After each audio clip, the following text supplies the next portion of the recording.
The war between Israel and Hamas terror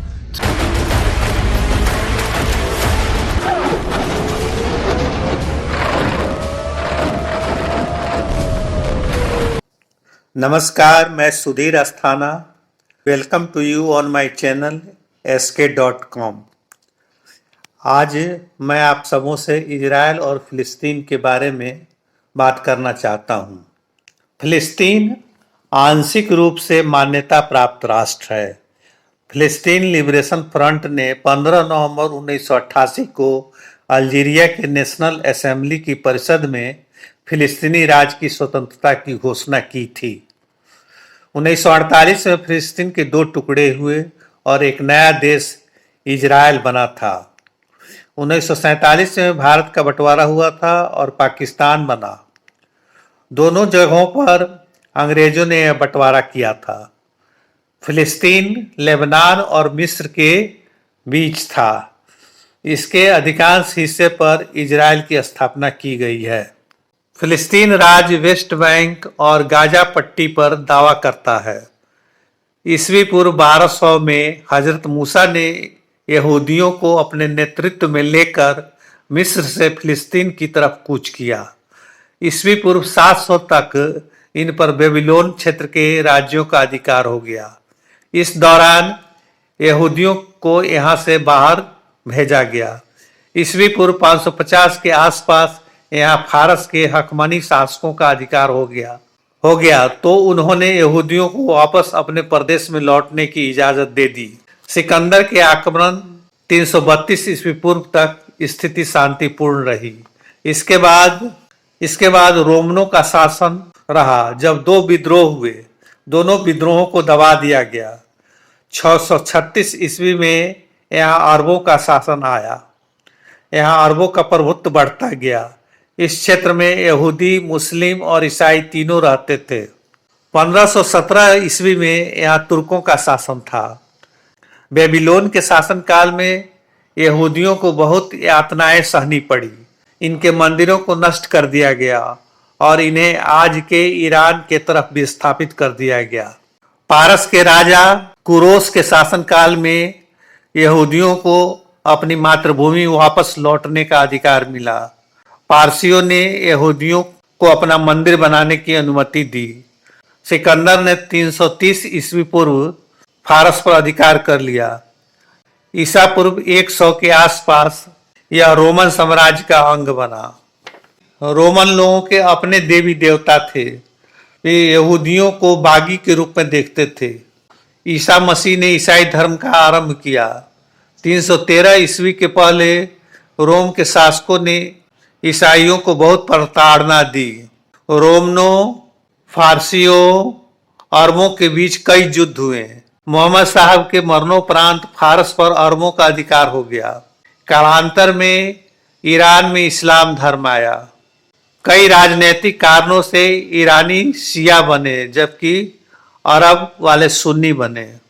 16वीं सदी में तुर्कों ने मक्का पर अधिकार कर लिया और वे इस्लाम के सर्वे सर्वा हो गए। यहूदियों को भगा दिया गया। यहूदी भागकर यूरोप के कई देशों में बस गए। 19वीं सदी में यहूदी भागकर आज के इजराइल आने लगे, जो अब तुर्कों का फ़िलिस्तीन प्रांत था। जर्मनी में हिटलर ने यहूदियों पर बहुत जुल्म ढाए। द्वितीय विश्व युद्ध के उपरांत यूएनओ का गठन किया गया। मित्र राष्ट्रों ने स्वतंत्र राज्य की स्थापना का वादा किया था। यूएनओ के देखभाल में 1948 में स्वतंत्र इजराइल राष्ट्र का निर्माण हुआ। अरबों ने इसका विरोध किया। इजराइल और अरबों के बीच कई युद्ध हुए, परंतु हर बार अरब पराजित हुए। हिजबुल्लाह लेबनान का एक शिया राजनैतिक और अर्धसैनिक संगठन है। हिजबुल्लाह लेबनान के नागरिक युद्ध के दौरान स्थापित किया गया था। इसका नेता हसन नसरुल्लाह है। इस संगठन को ईरान और सीरिया का समर्थन प्राप्त है। हिजबुल्लाह ने इजराइल के लेबनान से सटी सीमा पर एक नया मोर्चा खोल दिया है। इसके बाद इजरायली सेना ने जवाबी कार्रवाई करते हुए लेबनान में हिजबुल्लाह के कई ठिकानों पर हवाई हमले किए हैं। हिजबुल्लाह का गठन इजराइल के लिए नहीं बल्कि लेबनान के सुन्नी मुसलमानों का मुकाबला करने के लिए किया गया था। इजरायल ने हमास के समर्थन में रॉकेट हमला करने वाले लेबनानी आतंकी संगठन हिजबुल्लाह के कई ठिकानों पर हमले किए हैं। हिजबुल्लाह ने बयान जारी कर दावा किया है कि उसने इस हफ्ते की शुरुआत में इजरायली गोलीबारी में अपने लड़ाकों की हत्या के जवाब में इजरायली ठिकानों पर सटीक गोलीबारी की है। हिजबुल्लाह ने धमकी देते हुए कहा है कि इजरायल के प्रति निर्णायक प्रतिक्रिया के लिए वह तैयार है। बुधवार को इजरायली शहर अरब अल आरामसे के पास एक सैन्य चौकी को एंटी टैंक मिसाइल से निशाना बनाए जाने के बाद इजरायली सेना कहा कि उसने लेबनान के हिजबुल्लाह के ठिकानों पर हवाई हमले किए हैं। इजरायल इस वक्त गाजा पट्टी में सक्रिय हमास के खिलाफ बड़े मिलिट्री एक्शन की तैयारी कर रहा है। ऐसे में लेबनान के सीमा पर हिजबुल्लाह के मोर्चा खोलने से उसका ध्यान भटकने की संभावना है। घोषणा पत्रों के मुताबिक हिजबुल्लाह का मकसद सशस्त्र संघर्ष के जरिए इजरायल को खत्म करना और अमेरिकी आधिपत्य और क्रूर पूंजीवादी ताकतों के खिलाफ लड़ना है। इजरायली सेना के अनुसार हिजबुल्लाह के पास 45,000 लड़ाके हैं, जिसमें से 20,000 सक्रिय रहते हैं और 25,000 रिजर्व हैं। हिजबुल्लाह के जन्म की कहानी। सन 1943 में लेबनान में शिया सुन्नी और ईसाइयों के बीच राजनैतिक समझौता हुआ था।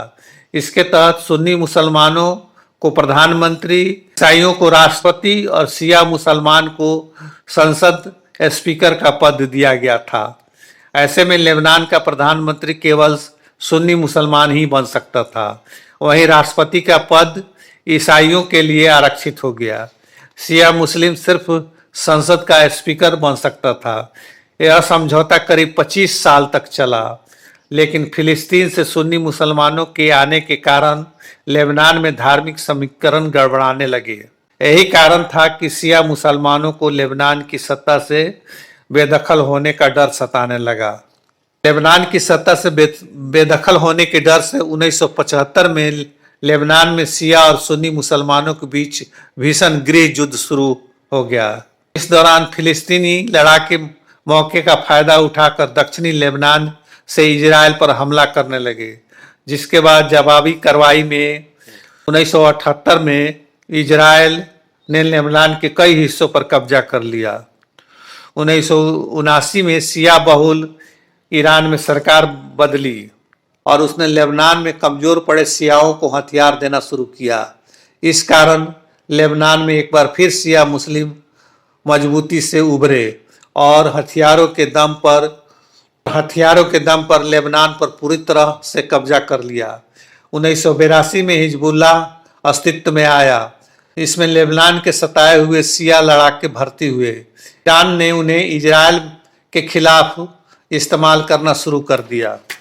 हमास या फिलिस्तीनी सुन्नी मुसलमानों की एक सशस्त्र संस्था है जो फिलिस्तीन राष्ट्रीय प्राधिकरण की मुख्य पार्टी है। हमास का संगठन 1987 में मिस्र तथा फिलिस्तीन के मुसलमानों ने मिलकर किया, जिसका उद्देश्य क्षेत्र में इजरायली प्रशासन के स्थान पर इस्लामिक शासन की स्थापना करनी थी। हमास का प्रभाव गाजा पट्टी में अधिक है। इसके सशस्त्र विभाग का गठन 1992 में हुआ था। 1993 में किए गए पहले आत्मघाती हमले के बाद से लेकर 2005 तक हमास ने इजरायली क्षेत्र में कई आत्मघाती हमले किए। इसके बाद 2006 से गाजा से इजरायली क्षेत्रों में रॉकेट हमले का सिलसिला आरंभ हुआ। सन 2008 के अंत में इजरायल द्वारा गाजा पट्टी में हमास के विरुद्ध की गई सैन्य कार्रवाई में 10 लोग मारे गए थे। इजरायल और हमास के नेतृत्व वाले फिलिस्तीन के बीच चल रहा युद्ध 7 अक्टूबर 2023 को शुरू हुआ, जब गाजा पट्टी से इजरायल पर आक्रमण किया गया। हमले का जवाब इजरायल के द्वारा दिया गया। एक दिन बाद इजरायल ने औपचारिक रूप से हमास पर युद्ध की घोषणा कर दी। हमला सुबह इजरायल के खिलाफ कम से कम 5,000 रॉकेटों के बौछार और के क्षेत्र में ड्रोन और पैराग्लाइडर ट्रूप्स के रूप में घुसपैठ से शुरू हुआ। फिलिस्तीनी आतंकवादियों ने गाजा इजरायल सीमा को तोड़ दिया है, सैन्य ठिकानों पर हमला किया और इजरायली समुदाय के नागरिकों की हत्या कर दी। कम से कम 100 इजरायलियों का नरसंहार हुआ। हमास ने निहत्थे नागरिकों और इजरायली सैनिकों को बंधक बनाकर गाजा पट्टी गए। इसमें महिलाएं और नाबालिग भी शामिल थे। इजरायल के गाजा पट्टी में इजरायल ने गाजा पट्टी के हवाई हमलों का जवाब दिया, जिसमें 2215 से अधिक लोग मारे गए। कम से कम 44 देशों ने हमास की निंदा की है तथा इसे आतंकवाद करार दिया है, जबकि कतर, सऊदी अरब, कुवैत, सीरिया और इराक जैसे देशों ने इसकी जिम्मेदारी इजरायल पर दी है। इस युद्ध का कोई निश्चित परिणाम निकलने की संभावना दिखाई नहीं दे रहा है। तत्काल युद्ध विराम होने चाहिए। अगर हिजबुल्ला और हमास को अरब और ईरान, लेबनान जैसे राष्ट्र समर्थन देते रहे तो युद्ध लंबा खींच सकता है, जिनसे अपार धन जन की हानि होगी। यूरोपीय राष्ट्र स्पष्ट रूप से इजरायल का साथ देंगे। भारत ने इजरायल का समर्थन किया है। इसका हल अंतर्राष्ट्रीय समझौता से ही हो सकता है। अगर आतंकी अपने करतूतों से बाज नहीं आते हैं तो युद्ध लंबा खींचेगा।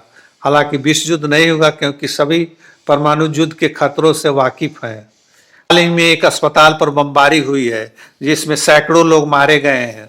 इजरायल इनकार कर रहा है कि उसने यह हमला नहीं किया है। उसने यह कहा है कि यह हमास की कार्रवाई है, लेकिन हमास भी इनकार कर रहा है कि नहीं, उसने यह काम नहीं किया है। जो भी हो, लेकिन इस कारण हजारों लोग मारे गए हैं और हजारों घायल हो चुके हैं। अस्पताल जैसे जगह पर बमबारी करना उचित नहीं है। इससे निर्दोष लोगों की जानें गई। भारतीय मुसलमानों का नजरिया फिलिस्तीनियों के पक्ष में है, जबकि 5% मुसलमान हमास को दोषी ठहराते हैं।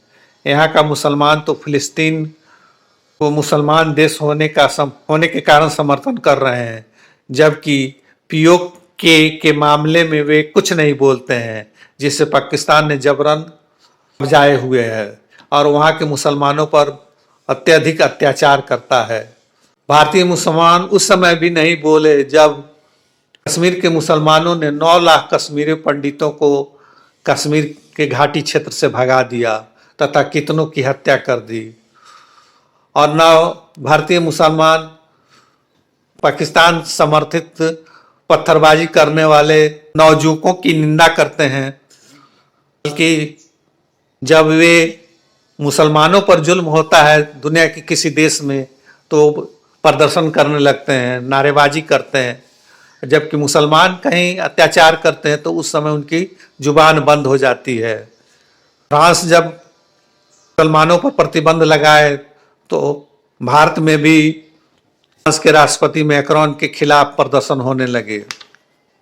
इतना ही कहकर मैं अपना यह वीडियो समाप्त करता हूं। अगर आपको मेरा वीडियो पसंद आए तो इसे लाइक और शेयर करेंगे और मेरे चैनल को सब्सक्राइब करेंगे। धन्यवाद।